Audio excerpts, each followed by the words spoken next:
rapaziada. Bom, eu fiz um react recentemente, né?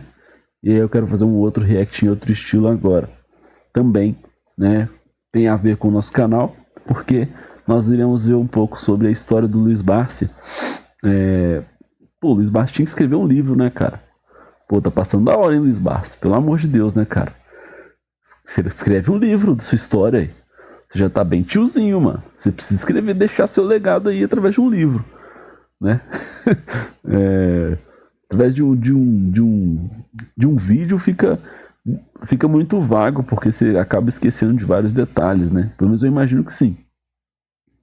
Mas vamos ver aqui a história do Luiz Barsi, a thumb desse vídeo eu já esqueci, tá? Mas o canal aqui é Cortes do Investimento. Não vou me inscrever, desculpa, mas não vou me inscrever.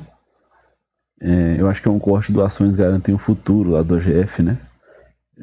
Então, enfim, vamos lá. Vamos ver. Ele desconhece o efeito multiplicador que existe em você adquirir ações. Ué, é dos irmãos Dias? Ah, tá.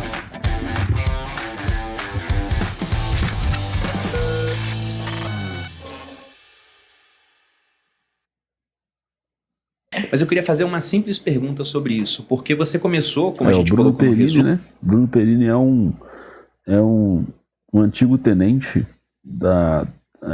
de carreira do Exército Brasileiro, do Exército Militar do Exército Brasileiro. Tá ele aqui e sua esposa, né? Garoto começou o seu canal e conseguiu sair do Exército. Não é que ele conseguiu, né? Mas ele saiu do Exército por uma escolha. Mas tem aí uma posição relevante de investimentos, né? Admiro o Bruno Perini, apesar de não concordar. Acho que cada um tem sua filosofia de investimentos, né? Não concordo com 100% das coisas que ele fala. Acho que ninguém é assim na vida, né? Senão seria muito chato, né? Mas admiro demais, respeito a história do Bruno Perini e da sua esposa, da sua família, né? Muito bacana. Trabalhando muito novo. Então é ele entrevistando o Luiz Barsi, né? Muito bacana, então. Muito pertinente o vídeo aqui. Você foi engraxate, vendeu balas no cinema, ficou órfão também, extremamente novo. Eu já li que sua mãe, inclusive, ela chegou a ser expulsa, né, pelo sogro, depois que o seu pai faleceu. Ela foi convidada a sair, né? Convidada a sair direto. Muito aumentaram o aluguel para um pejorativo. preço pagar. E como que você se interessou por Bolsa de Valores em uma época também onde a informação não estava dispersa como está hoje, onde simplesmente todo mundo vê vídeo na internet, pessoas que já tiveram sucesso. Era um outro Brasil. Como é que foi esse começo? Pô, baita pergunta, né? Pô, Bruno Perini. Muito bacana, cara. De fato, né? Como é que será que isso aconteceu, né? Vamos ver o que o Luiz Barsi fala. Na verdade, eu não me interessei pela Bolsa, eu me interessei por empresas, né? Por projetos de empresas. E a única maneira que você tem de participar de projetos é através do quê? Através da aquisição de ações. E aquisição de ações você é obrigado a fazê-lo na Bolsa. Então, a minha preocupação maior não foi a Bolsa, tá entendendo? Aliás, muitas vezes me perguntam, Barsi, o que você acha do mercado? Eu falo, eu não acho nada. Sabe por quê? Porque eu não tenho ações do mercado. Eu tenho ações de empresas.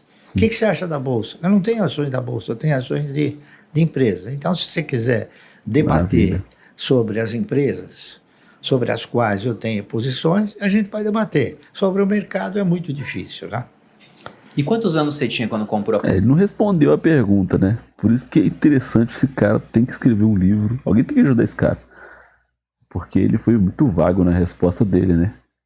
A gente queria saber mais da história, né? Tipo, e aí? Como é que surgiu essa história de você investir na Bolsa? Porque, mano, vamos pegar. Ele era engraxate, cara. Qual era o nível de informação de um engraxate? Com todo respeito ao engraxate. Vamos dizer que quase nenhuma? E aí, do nada, conhece a Bolsa e começa a investir em projetos? É exatamente isso que você está querendo me dizer? Mas beleza, vamos lá. Primeira ação. Olha... Peraí, como é que é? Será? E quantos anos você tinha quando comprou a primeira ação? Olha, eu devia ter acho que uns 20 pedrada. Quase 30, né? É. Mais maduro. Quase 30? Então, digamos... Não, 25, depois dos 25. eu tinha 20, eu tinha 27 20. para 28 anos. Eu não me né? lembro, Que a não gente me fez lembro as exatamente, porque, pô, eu Faz tô com bastante 84 anos. Né? E eu não me lembro o dia, a hora, o momento, né? Eu me lembro que eu comprei, né? Você lembra mais ou menos o ano? Olha, foi por volta de 1967, foi um pouquinho antes Já disso era o aí, período do governo militar, então. período militar. Porque o que eu acho interessante, né? A gente não vai colocar exatamente a idade, mas entre 25 e 30, pegando aqui o que Isso. a Louise falou, que de vez em quando eu recebo o pessoal perguntando se está muito tarde para começar. Nossa, estou com 30 anos, não comecei a investir em ações. O pessoal pega o exemplo, até o seu, por exemplo, que começou a investir com 14 anos, ou o Buffett, quando ele fala lá fora que comprou as primeiras ações com 10 anos, inclusive fala até que ele estava Sim. desperdiçando a vida antes.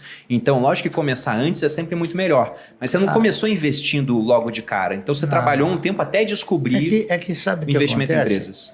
A maioria do cidadão brasileiro, ele desconhece o efeito multiplicador que existe em você adquirir ações. Então, ele desconhece a perspectiva de ganho que tem nas ações. Então, se ele começa com 30, ele já vai achar que ele está velho demais. Não está, entendendo? O ganho em ações é uma coisa que ele é imprevisível, entendeu? Então, você sendo bem orientado, não há dúvida nenhuma que você vai ganhar, você vai ser muito melhor beneficiado do que qualquer outra aplicação. E quando você começou a comprar? Cara, eu concordo muito com o Luiz Bassi nesse sentido. O retorno em ações ele é imprevisível. Eu não tenho como saber como o resultado de VEG, de Fleury, de Coca-Cola, eu não sei. Pensa em alguma empresa. Você consegue entender como a empresa vai estar se comportando daqui a 20, 30, 40 anos? A gente não consegue. A gente não tem essa dimensão. Por isso que o retorno ele é imprevisível. Mas eu acho que é por isso que eu gosto tanto desse investimento. Porque ele não tem a questão de um retorno fixo, tal qual a renda fixa. Nós estamos falando de empresas, de projetos, de pessoas que levam esse projeto à frente, pessoas que são contratadas para isso, diretores, presidentes, os funcionários, e a gente não consegue fazer essa previsão. Então, eu concordo com o Bassi, acho que nunca é tarde. Eu acho que o dia para começar é hoje. Né? Foi como eu me decidi até a começar esse canal. Falei, cara, eu quero formar opinião, eu quero ter conteúdo. Então, comecei.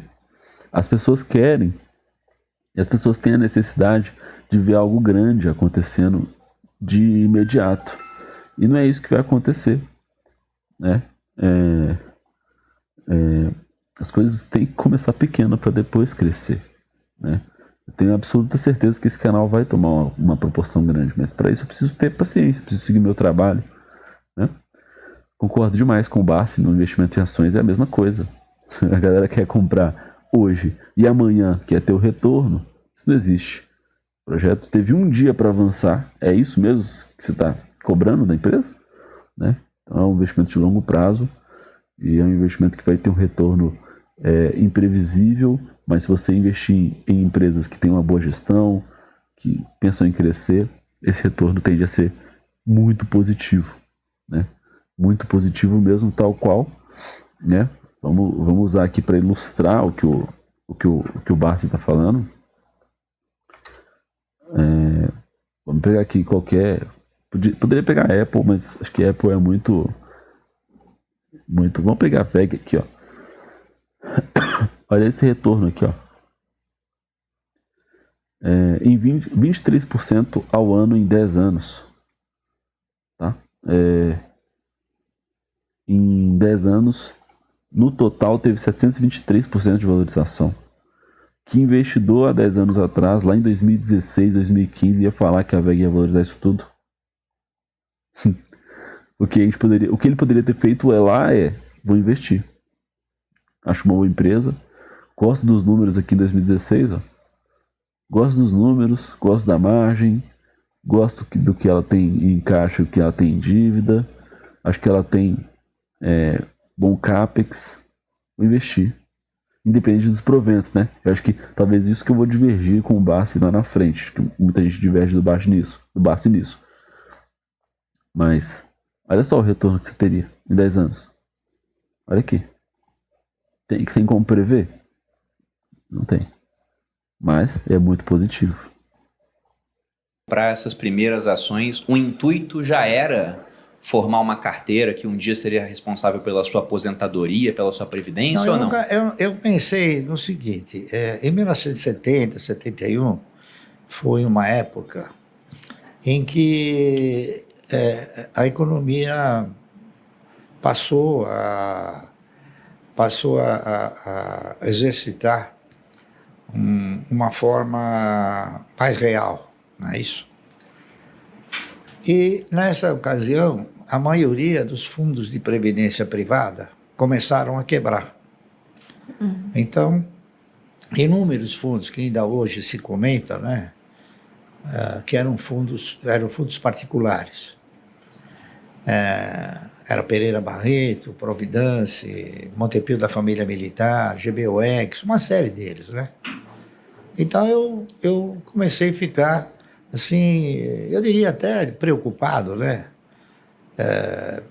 Se os fundos de previdência privada quebraram, até que ponto uma previdência sustentada pelo Estado poderia me proporcionar uma renda mensal digna, não é isso? No futuro. Então eu comecei a pensar no futuro. E pensando no futuro, eu fui avaliando o quê? Fui avaliando as oportunidades que se ofereciam na época, não é isso? Que era letra de câmbio, ORTM, ARTP, bônus rotativos, tinha uma série de aplicações, não é isso?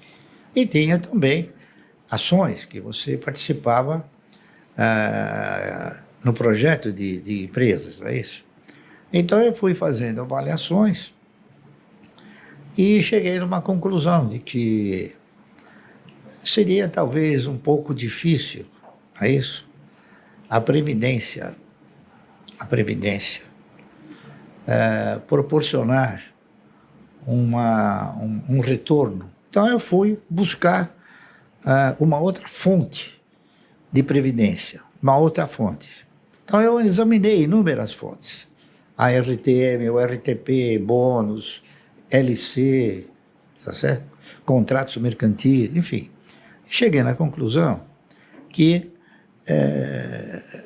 as ações, elas ostentavam e reuniam condições, se você tivesse a participação em bons projetos, em projetos de empresas futuristas, de você estar assemelhado com a postura do controlador ou dos maiores acionistas. Então eu comecei a fazer o quê? Um estudo mais profundo de algumas ações de empresas que pudessem garantir ao longo de um período, não é isso? Longo, essa condição, a condição de te proporcionar uma renda mensal. Então eu comecei a analisar com bastante profundidade, não é isso? E acabei fazendo o trabalho daquela que eu interpretava ser a empresa que melhor poderia suprir um projeto de 30 anos. Por quê? Porque se você tinha que contribuir 30 anos para a Previdência, eu interpretei o seguinte: por que não comprar 1.000 ações por mês durante 30 anos? Não é isso? E foi o que eu fiz. Então eu fiz um trabalho, né, que recaiu sobre ações de uma empresa chamada Anderson Clayton. A Anderson Clayton é uma empresa que eu acho que vocês não conhecem, não sei se vocês conhecem. Não conheço. Não conheço. Mas ela produzia tudo que era Claybon, tá certo? Claybon. Amendocrem, ela fazia óleo Claybon, né? Claybon é tipo Margarina. aquela farinha, aquele negócio de margarina, engrossar, né? Claybon, Verdade, margarina. Minha avó usava no bolo. Margarina Claybon, ela fazia também Tá. um negócio Esse Claybon chamado... existe até hoje, né? Aqui, ó. Claybon. Olha lá. É a margarina. Hoje deve ser da Perdigão, né? Amendocrem, Se o cara faz que é Claybon, mais faz ou da menos graxa pra parecido. veículo, que é muito parecido. É mais ou menos parecido com um negócio que se faz hoje, que eu esqueci o nome aí. Tipo pasta de amendoim, pasta de amêndoas, essas isso aí. coisas. Ela fazia tudo isso. Então era uma empresa do setor de alimentos, tá certo? Aí eu fiz o trabalho, esse trabalho ele se chamou Ação e Alimento, duas bases de desenvolvimento. Aí eu fiz o trabalho, né, propondo o cidadão comprar 1.000 ações por mês durante 30 anos. E esse trabalho foi conduzido para a Anderson Cleito, que era aqui no Brasil. Aí o cidadão, o vice-presidente da empresa, mandou me chamar. Que legal, Eu cara. examinei esse trabalho, achei maravilhoso. Nunca vi uma coisa assim, né? Uma criatividade que nem essa. Fazer uma comparação de você, ao invés de ficar sob o manto estatal, ficar sob o manto da empresa, não é isso? Em termos de previdência. Mas ele falou, mas lamentavelmente, esse seu projeto não vai dar certo. Ih. Ó. Eu falei, ué, será que não vai dar certo? Mas por quê? Sabe por quê? Você sabe quem é o dono da Anderson Cleito? Eu falei, não sei, porque a Anderson Cleito era uma empresa de capital estrangeiro. Eu falei, não sei. Ele falou, olha, os donos da Anderson Cleito são duas velhinhas de 80 anos que elas herdaram isso dos seus pais. Eu, sinceramente, vou dizer para você o seguinte, eu não sei quanto tempo elas vão resistir à pressão que elas vêm sofrendo para vender a Anderson Cleito. Tudo bem, então, já que a Anderson Cleito ela não ostentava a postura de viver mais 30 anos, não é isso? Então eu fiz, eu passei para a ação subsequente, para a empresa subsequente. Porque a empresa tinha que ter duas condições importantes. Primeiro, perenidade. E segundo, tinha que ter o quê? Tinha que ter sustentabilidade, tá certo? A Anderson Cleito era a empresa que pagava o melhor dividendo do mercado. Por quê? Porque ela mandava para fora. Aí a empresa, em segundo lugar, chamava-se Centrais Elétricas de São Paulo, CESP. Aí eu fiz o trabalho sobre a CESP. A CESP até hoje tem, né? Ações. A CESP. Não, acho que não. Acho que ele deve estar junto com a Eletrobras, talvez. Não, eu não conheço muito sobre as elétricas ainda. Centrais Elétricas Brasileiras. Não, é brasileiras, né? Não é do estado de São Paulo. Eu não tinha a convicção de que as ações pudessem representar essa sustentabilidade. Eu tinha esperança, tá entendendo? Então, o que eu fiz? Eu realizei o trabalho propondo o cidadão comprar 1.000 ações por mês da CESP. A CESP, estatutariamente, ela pagava dividendo mínimo, prioritário e obrigatório, de 10% sobre 1. 10% sobre 1 é 10%. 10% sobre a metade é 20%. Então ela custava 45, 50 centavos. A Anderson Cleito também custava 45 centavos. E dava mais ou menos... E dava uma bonificação de 10% todo ano, em novas ações. Então eu fiz o trabalho, fazendo uma tabela, né, mostrando primeiro ano, segundo ano, até o 30º ano. O que aconteceu? E aquele trabalho mostrou uma coisa interessante. No 8º ano, você já não precisava tirar dinheiro do bolso para comprar. Os ganhos, eles eram suficientes para suportar as compras de 1.000 ações por mês. Olha o que só. era um negócio que eu não sabia. Fiquei sabendo porque eu fiz o trabalho. Olha só, cara. Esperançoso de que as ações pudessem efetivamente proporcionar uma renda mensal digna, eu denominei esse trabalho de Ações Garante o Futuro. Eu não tinha certeza, eu tinha esperança, não é isso? E eu fiz o trabalho, Aí o presidente da CESP mandou me chamar. O presidente da CESP na era um cidadão chamado Lucas Nogueiras Garcês. Ele foi governador do estado. E o diretor financeiro era um cidadão chamado Moacir Teixeira. Aí eu fui, conversei com ele me chamou lá no salão nobre lá da CESP. Chegou para mim e falou: "Sr. Márcio, eu quero comprar o seu trabalho." Falou umas 10 vezes. E eu falei 10 vezes para ele: "Mas eu não fiz o trabalho para vender. Fiz o trabalho porque eu sou do mercado e eu quero mostrar a minha contribuição para o mercado, se é que ela tem alguma validade." Não, ele elogiou o trabalho. Até que no fim eu cheguei para ele e falei assim: "Me diga uma vez, para que o senhor quer o trabalho?" Ele falou: "Eu quero o trabalho porque eu vou editar esse trabalho." Eu peguei o trabalho e falei: "Não precisa me pagar nada." Ele falou assim, "Sabe de uma coisa? Eu vou mandar fazer esse trabalho e vou botar o seu nome, coisa que eu jamais faria." E ele fez. Mandou editar o trabalho com o meu nome. Ações Garante o Futuro. Então, agora eu tenho dito para ela o seguinte: esse título que eu coloquei era o título da esperança. Tá certo? E hoje? O que eu diria hoje?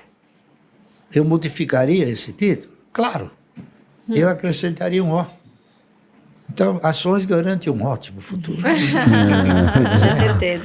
Deu Essa certo, é a verdade. Deu certo. Cara, E então, agora tá aprovado. O Luiz Barsi, não, tá ficando escuro aqui, né, cara? Foi mal. Tá escurecendo o dia. Cara, o Luiz Barsi, ele é uma figura bombástica da Bolsa Brasileira. Bombástica. O que eu represento, o que eu pego aqui da fala dele? Primeiro, essa postura de falar assim: olha, não é tarde para começar. Você precisa começar. Ótimo. Luiz Barsi, muito disciplinado. Ele fez um trabalho. E outra coisa que eu me esqueci aqui, que eu deixei o vídeo rolar porque estava muito interessante a narrativa dele. Mas, cara, estamos em um tempo no Brasil. Eu quero demonstrar para vocês a visão que esse homem teve lá na década de 70. Olha só a visão que ele teve, tá? Deixa eu ver se eu acho uma densidade. Não chama isso, né? Como é que chama aquela árvore da geografia? Acho que é isso mesmo. Não é densidade, não. Árvore. Geografia. Idade. Sei lá. Não é idade, cara. Não é isso. Eu queria... Não, eu esqueci. Me fugiu o nome. Tá acontecendo isso direto comigo. Me foge a palavra das coisas, mano. Idade brasileira. É isso aqui, ó. Pirâmide. Pirâmide etária. É isso mesmo. Pirâmide etária 1970. Brasil. Tá? Eu não sei se o IBGE vai ter alguma coisa desse sentido. Mas aqui é Brasil 2018, né? Eu queria um de lá de trás. Aqui, ó. Talvez esse daqui, ó. Vamos ver aqui, ó. Ele tá dentro de um artigo. Artigo da Universidade Estadual do Paraná. Obrigado, Jair, por ter feito esse programa para nós, tá?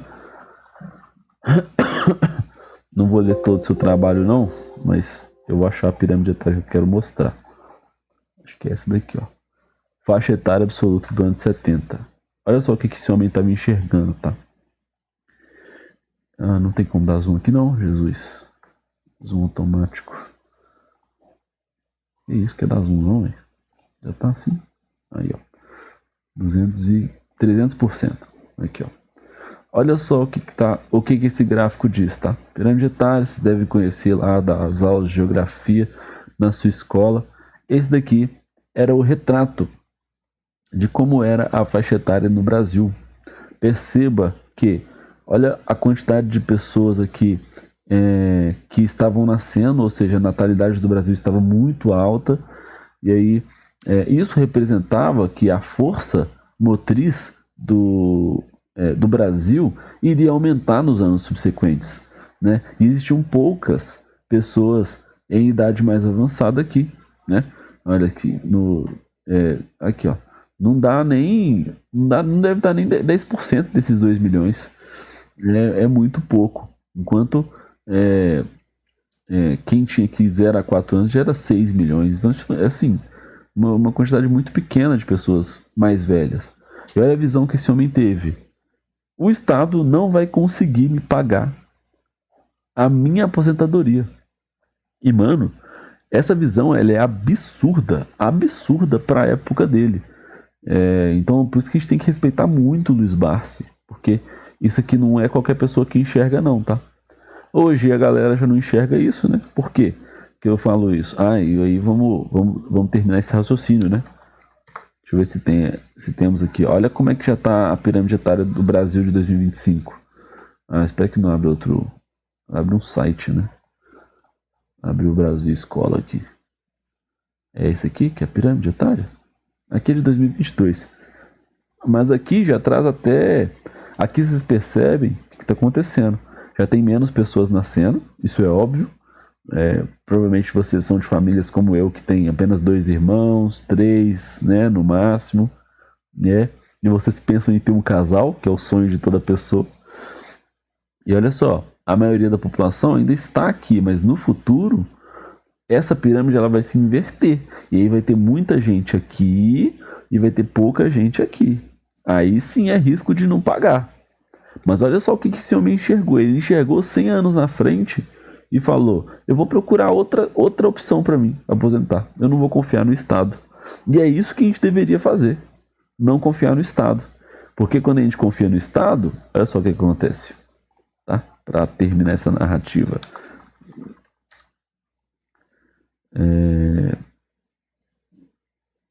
Quer ver, ó? Eu queria só o número, né? Quanto foi roubado.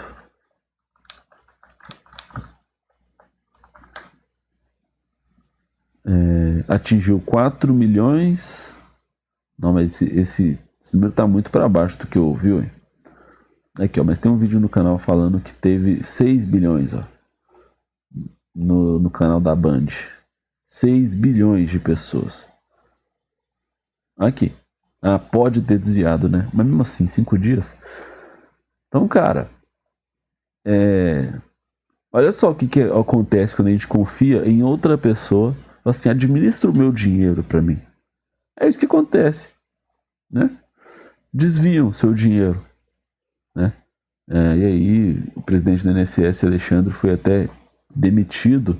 Mas impressionante que esse cara não vai preso, né? Mas eu não quero terminar esse vídeo como política. Mas tá o Luiz Barsi, precisa respeitar ele porque ele teve essa visão, cara, no momento que muitos não tem hoje, cara. Então, um homem tem que respeitar.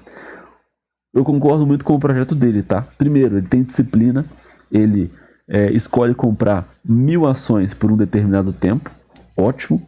É uma forma de estabelecer uma meta, e aí ele percebeu que com 8 anos ele poderia parar de aportar se ele quisesse, mas se ele quisesse potencializar o aporte dele, ele dobraria o aporte dele, né?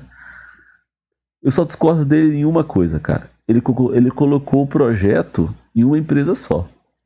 Eu acho isso um pouco arriscado, né? Eu confiaria 30 anos do meu aporte em uma empresa só, enquanto eu tenho vários projetos. Então, é isso que é questionável no Barsi, tá? Talvez ele é o bilionário da Bolsa Brasileira. Ele deve ter 60 anos de mercado. Se ele começou com 25 e ele tem 84, né? Então ele tem 50 anos de mercado. Cara, talvez ele estaria com muito mais dinheiro se ele tivesse colocado dinheiro em empresas que não pagam tanto dividendo assim, mas crescem muito. Então acho que é isso que é o questionável da estratégia do Barsi. Ele tem essa ideia de querer ser remunerado com o patrimônio de forma muito excessiva. E aí isso atrapalha ele a colocar dinheiro em boas empresas. Eu já até vi um vídeo dele falando que ele tinha se arrependido de não ter investido em Unibanco. Para quem não sabe, né, o Itaú virou Itaú Unibanco porque ele uniu com esse banco, né? O Itaú com o Unibanco. Eu acho que é mais ou menos isso. A gente pode até expor isso no canal daqui para frente, né, quando a gente for falar de Itaú. Mas, cara, olha só o que ele perdeu de valorização nesse meio tempo. A própria VEG é a história disso, né? Olha só o que ele perdeu É um baita projeto da VEG, eu acho. Uma baita história, inclusive, né? Mas, apesar disso tudo, a gente precisa respeitar o Barsi. Porque o Barsi enxergou essa questão do Estado, quis falar, não quero depender do Estado para me aposentar. E aí com 8 anos ele já poderia falar assim, ó, eu já estou recebendo o meu aporte. Olha só que história magnífica, né? Resultado de disciplina, uma pessoa que não está esperando o resultado para hoje, para ontem, como é a maioria das pessoas, né? Natural. Então é uma coisa que, seguindo os padrões de comportamento que eu segui, a disciplina que eu sempre procurei desenvolver e a paciência, não é isso? Tudo isso acabou sendo muito importante, porque ações elas foram feitas para comprar, não para vender, entendeu? Exatamente. A maioria, a primeira pergunta que o cidadão faz quando ele quer entrar no mercado, ele fala, e a hora de vender? Fala, mas a ação não é para vender, é para comprar. Talvez nunca tenha hora de vender. Porque, veja bem, é um contrassenso você imaginar que você vai formatar uma carteira de renda mensal, comprar as ações para que essa carteira possa sustentar uma renda mensal. Se você quer uma renda mensal, por que você vai vender? Senão você elimina a possibilidade de uma renda mensal. Você está vendendo a vaca leiteira. Né? Você está querendo simplesmente viver da picanha, então e não do leite. Então é isso aí. Então, isso aí não é nenhuma. Eu não sou nenhum sábio. Ao contrário, eu sou um estudioso. Isso sim. E isso fez com que. Você é um estudioso, mas além disso tudo, você aplica o estudo, né? Então, não adianta nada saber de investimento, mas você não aplica. Que as coisas evoluíssem. Então, esse programa que eu criei, por incrível que possa parecer, no 8º ano eu já estava aposentado. Não com os valores de hoje, mas, claro, já acenava para uma que eu não precisava mais trabalhar. Para manter o estilo de vida que você tinha na época. A AGF Mais Que a plataforma é a assinatura, né? Que foi a maneira que a gente encontrou de democratizar. Vídeo muito maravilhoso que nós visualizamos aqui, tá? Respeito a AGF, mas tá? Não precisa de comprar esse curso não, tá? Na minha humilde opinião, se quiser comprar, pode comprar aí, tira é seu. Mas você consegue saber tudo sobre ações com leves pesquisas na internet, e existem vários conteúdos de graça aí. Desperdice seu dinheiro. Não desperdice seu dinheiro, investe seu dinheiro e compra boas ações aí. Faz isso não. Mas o trabalho deles, né, com toda certeza, né, o país é muito grande, existem pessoas que podem ter essa necessidade de olhar aí para um curso, né, e tem meu respeito também. Fechou? Então é isso, falando sobre o Luiz Barsi. Cara, um abraço. E é isso, esse é o resumo. Cara, o vídeo fala por si só. Salvo exceções, salvo ressalvas, né? E é isso aí, tamo junto.